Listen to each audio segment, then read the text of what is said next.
Bien, estamos con el representante de CTA, de Migraciones, Hugo Sudar, para repasar lo que representa el reclamo que han planteado esta semana, básicamente de cómo está también la situación laboral en ese sector.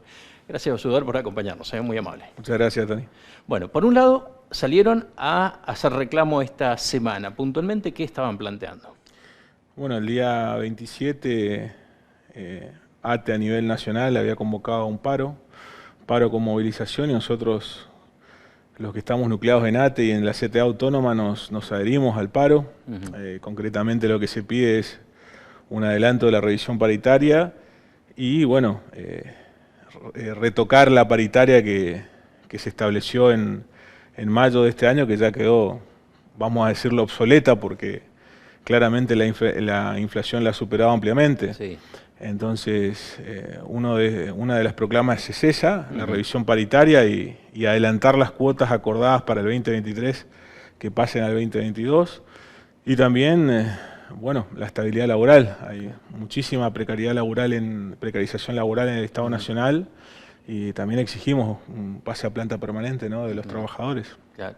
Desde afuera siempre se da una imagen distinta. Mucha gente en su momento decía, bueno, yo quiero llegar a Migraciones, quiero llegar a aduana y tengo asegurado mi futuro. Y ahora me están hablando de precarización laboral. ¿Qué pasó ahí?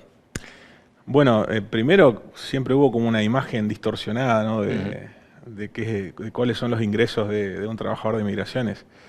El ingreso de un trabajador de Migraciones arranca en los 100.000 pesos. Claramente está por debajo de la canasta alimenticia, si se quiere. Sí. Arrancan ahí los sueldos, o sea, Claro. están muy lejos de lo que el imaginario colectivo cree.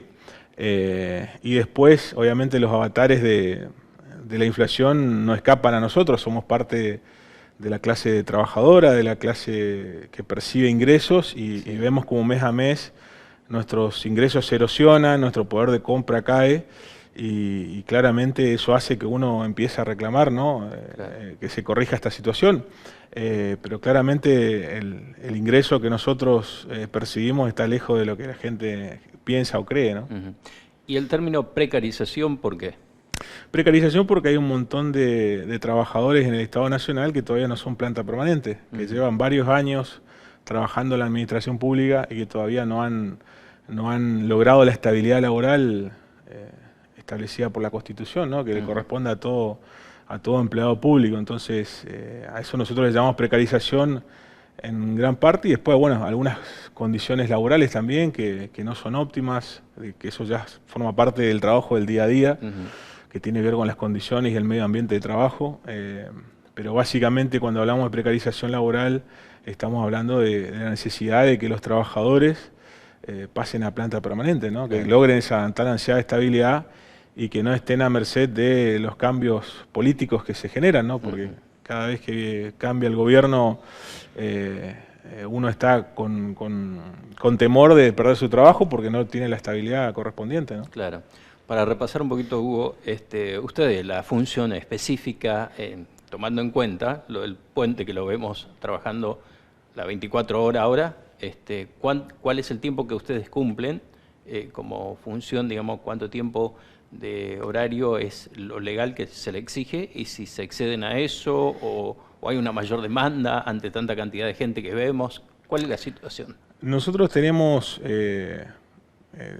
por nuestro tipo de contrato, tenemos que cumplir una cierta cantidad de horas semanales que son alrededor de 40. Siempre nos excedemos de esas horas. Nosotros tenemos un régimen bastante particular que es día por medio, pero 9 horas día por medio, pero si te toca sábado, te toca sábado, si te toca domingo, domingo, feriado, 31, 24 de diciembre, nosotros no tenemos, tenemos que venir a trabajar, nos toca y nos toca. O sea que comparado con lo lógico o habitual de la administración pública, claramente siempre excedemos nuestro horario por el cual nos pagan. Claro. Y claramente hoy el puente tiene una altísima demanda de servicio, por decirlo así. Hemos visto una reducción de nuestro personal, tenemos compañeros despedidos que en el 2020 que todavía estamos pidiendo que se los reincorpore porque fueron despedidos injustamente. Y claramente que tenemos una falta de personal que hace que nosotros no podamos utilizar plenamente la infraestructura que hoy tiene el puente, ¿no? Claro. Sabemos de que hay proyectos o ideas de incorporar personal, cosa que sería muy importante también, sobre todo en el puente de Iguazú, en el paso de Iguazú, que es, Claro. el tema de falta de personal es más grave aún. Pero bueno, estamos confiados en que esto se pueda solucionar. Y bueno, también el movimiento del puente depende siempre de momentos particulares, ¿no? Claro. Hoy en día tenemos un tipo de cambio bastante beneficioso para los hermanos paraguayos y sobre todo en un artículo muy particular que es el combustible. Entonces eso hace de que las personas no solo transpongan el viaducto una vez, sino que varias veces al día. Claro. Eso hace que el puente siempre esté cargado y que veamos esas filas, sobre todo en la parte de entrada, de ingreso al país. Sí. En la parte de salida no es tanto.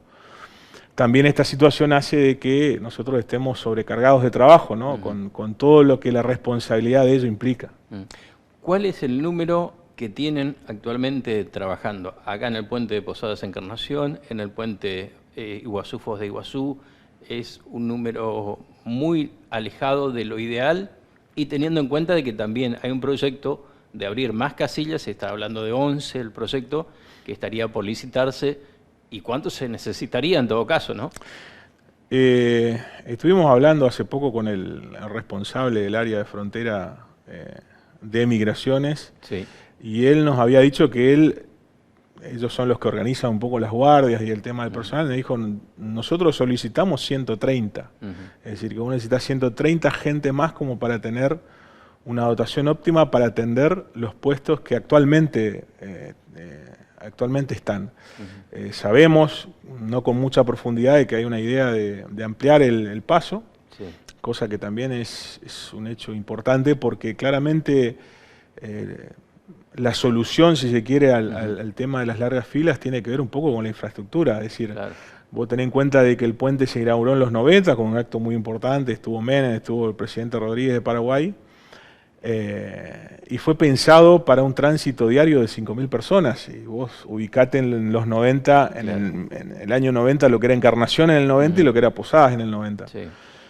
La primera obra importante, se puede decir, para modificar esa capacidad de atención al público recién se dio en el 2014.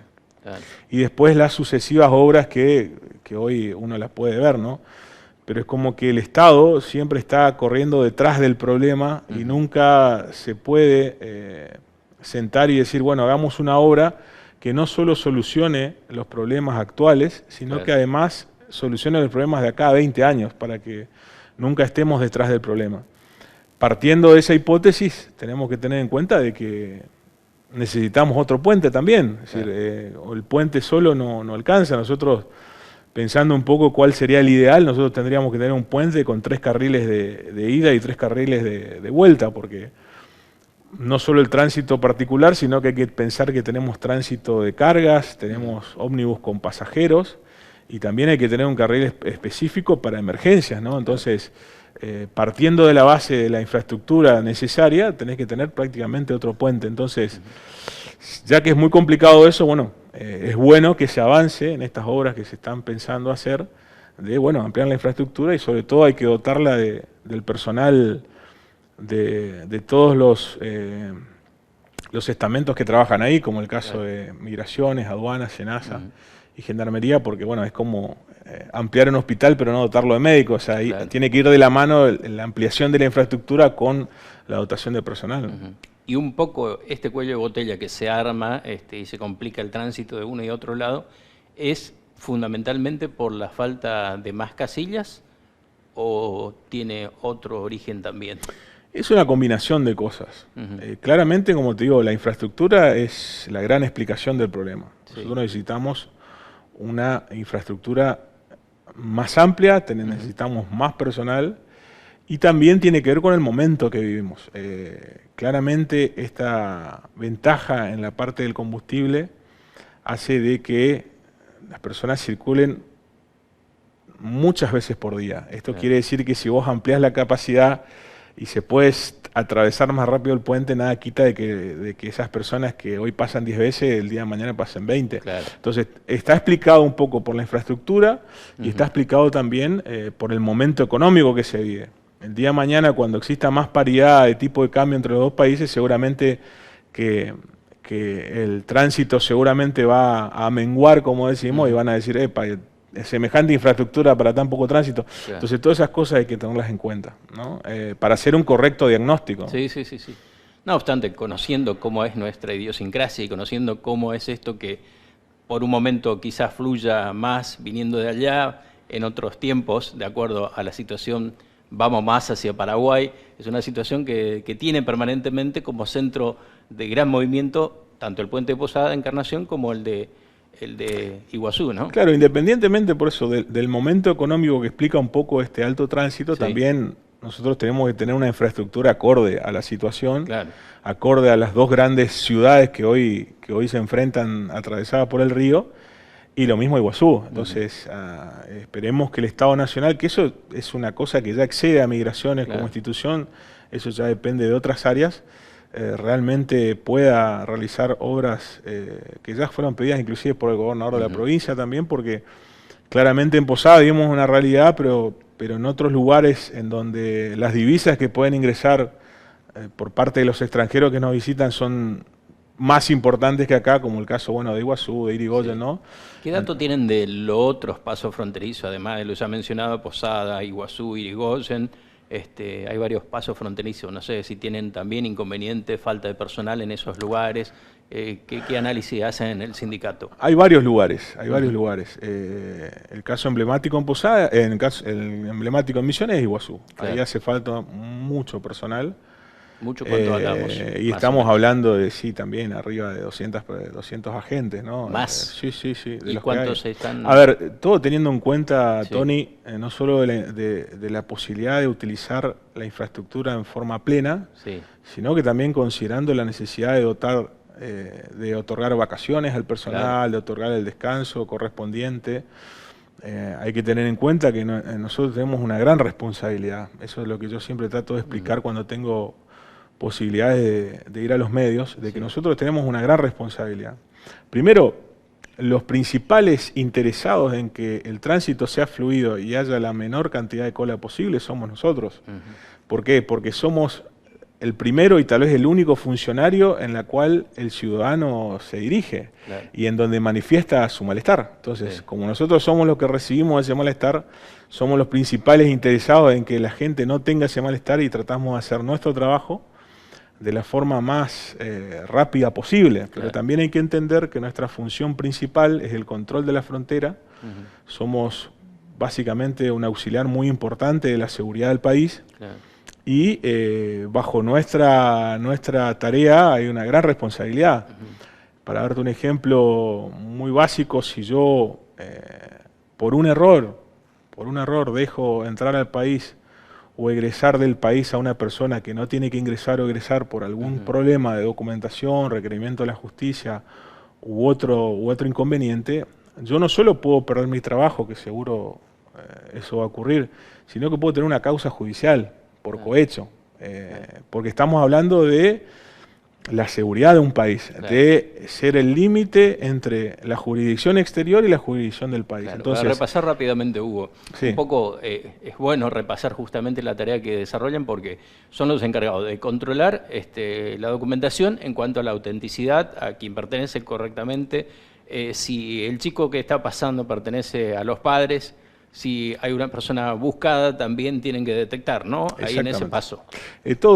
todo eso también, obviamente el registro, ¿no? Sí.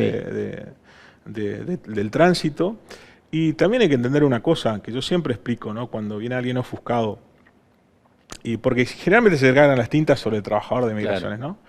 Y yo le digo, bueno, tome el tiempo de lo que tarda hacer el trámite. Y generalmente uno tarda, exagerando, 30 segundos, un minuto. Eso tiene que ver un poco con la experticia que uno va adquiriendo a través de los años de controlar, de verificar. 30 segundos, un minuto por persona, exagerando. O sea que es un trámite que uno hace tan importante como egresar o ingresar a un país que tarda un minuto y no parece un trámite excesivo, un trámite lento, Claro. como que quieren decir. Lo que explica las largas demoras tiene que ver con la cantidad de gente que utiliza el puente y con la infraestructura que siempre parece estar obsoleta en el momento en el que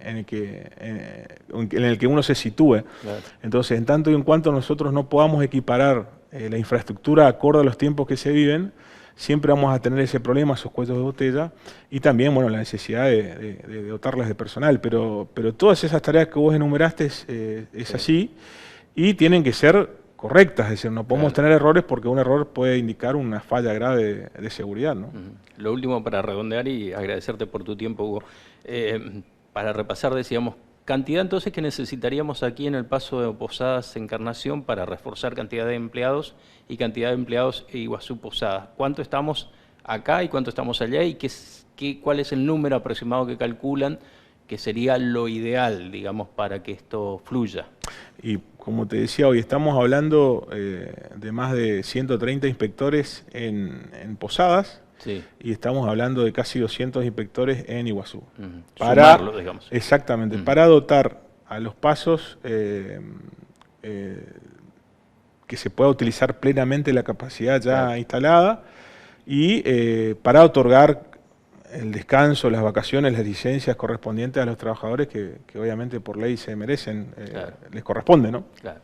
Bueno, queríamos charlar un poquito con vos, Hugo, justamente sobre la cara visible de los representantes de los trabajadores de migraciones que, como decís vos, son los que reciben por ahí la paliza a veces innecesariamente porque, bueno, son parte de un sistema que no está funcionando en su momento o están desbordados por la cantidad de gente que circula aquí y que, bueno, salieron a plantear justamente el tema del reclamo salarial para que mejore, la situación de infraestructura y, naturalmente, esta situación de informalidad que todavía se da en el Estado en cuanto a algunos empleados. Sí, para darte un número, Tony, y agradecerte el espacio. Sí. En el 2020 el Estado Nacional se comprometió vía acuerdo paritario con los distintos gremios en otorgar 30.000 pases a planta permanente en el Estado Nacional y desde el 2020 a la fecha solo 3.000 plantas permanentes se han ejecutado o se están ejecutando. Entonces, la preocupación de que eso se cumpla de una manera más acelerada, por así decirlo. Muchísimas gracias. Falta todavía un numerito, 17.000 y algo. Sí, 27.000. 27.000. Sí. 30. Muchas gracias, Hugo. Muy amable. Gracias. De esta manera, entonces, repasando un poquito el trabajo que realizan también en Migraciones, que por ahí no lo vemos de esta manera, como lo explicaba claramente Hugo, y por otro lado, bueno, la problemática que tienen, como todo empleado, que dependen del sueldo mes a mes. Vamos a la pausa y volvemos.